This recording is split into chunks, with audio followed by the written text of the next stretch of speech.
Hello viewers, আজকে আমি আপনাদের মাঝে শেয়ার করবো আসলে কীভাবে বরবটি চাষ করে অধিক ফলন পাওয়া যায় এবং কত শতাংশ জমিতে আসলে কত গ্রাম আপনারা বরবটি বীজ লাগাবেন এবং কখন কি পরিমাণে আপনারা সার ব্যবহার করবেন এবং কখন বালাইনাশক প্রয়োগ করবেন। তো সেটা সম্পর্কে আজকে আমি আপনাদের মাঝে বিস্তারিতভাবে আলোচনা করব। তো ভিউয়ার্স, আমরা কিন্তু অনেকেই বরবটির অধিক ফলন পেতে চাই। তো ভিউয়ার্স, অধিক ফলন পেতে হলে অবশ্যই আপনাদের উচ্চ ফলনশীল জাত আপনাদের নির্বাচন করতে হবে। তো ভিউয়ার্স, তো সেটা সম্পর্কে আজকে আমি আপনাদের মাঝে বিস্তারিতভাবে আলোচনা করব।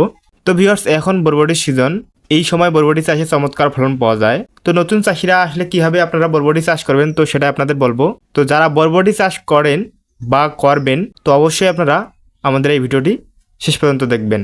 তো ভিউয়ার্স, বরবটি চাষের সময়কাল হচ্ছে বরবটি তীব্র শীত বাদে সারা বছর করা যায়। তো ভিউয়ার্স, মেন কথা হচ্ছে বরবটি চাষ করতে হলে কিন্তু আমাদের ভালো জাতটি নির্বাচন করতে হবে। তো আমাদের দেশে সাধারণত দুটি রঙের বরবটি বাণিজ্যিকভাবে চাষাবাদ করা হয়, সবুজ, গাঢ় সবুজ এবং সবুজাভাব হালকা সবুজ রঙের। এই দুটো রঙের বরবটির মধ্যে সবুজ, গাঢ় সবুজ রঙের বরবটির চাহিদা সবচেয়ে বেশি। যদি দেশীয় টাইপ অর্থাৎ গাঢ় সবুজ রঙের বরবটি চাষ করতে চান সেক্ষেত্রে আপনি অ্যাগ্রিকোলা এরিটি বীজ জাতের বরবটি চাষ করতে পারেন। এটি দেখতে দেশীয় জাতের মতো হলেও মূলত উচ্চ ফলনশীল হাইব্রিড জাত, বিধায় আপনি সর্বোচ্চ ফলন ও সর্বোচ্চ বাজার দরে বিক্রি করতে পারেন। তো ভিউয়ার্স, অবশ্যই আপনাদের সর্বপ্রথম আপনাদের ভালো জাতটি নির্বাচন করতে হবে। তো ভিউয়ার্স, ভালো জাতের উপর আপনাদের কিন্তু ফলনটা নির্ভর করবে। তো ভিউয়ার্স, শতাংশ প্রতি আপনারা কতগুলো বীজ লাগাবেন?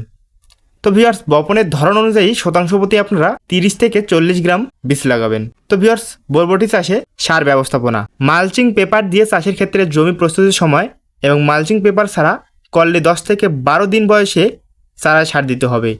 তো ভিউয়ার্স, শতাংশ প্রতি আপনারা গোবর সার দিবেন 40 কেজি, সরিষার খোল দিবেন 500 গ্রাম, টিএসপি 1 কেজি, এমওপি 700 গ্রাম, সালফার 100 গ্রাম এবং ম্যাগনেসিয়াম 120 গ্রাম, বোরন 50 গ্রাম, রুট হরমোন 100 গ্রাম, জিপসাম 300 গ্রাম, কার্বোফুরান 80 গ্রাম, বায়োডার্মা পাউডার 35 থেকে 40 গ্রাম।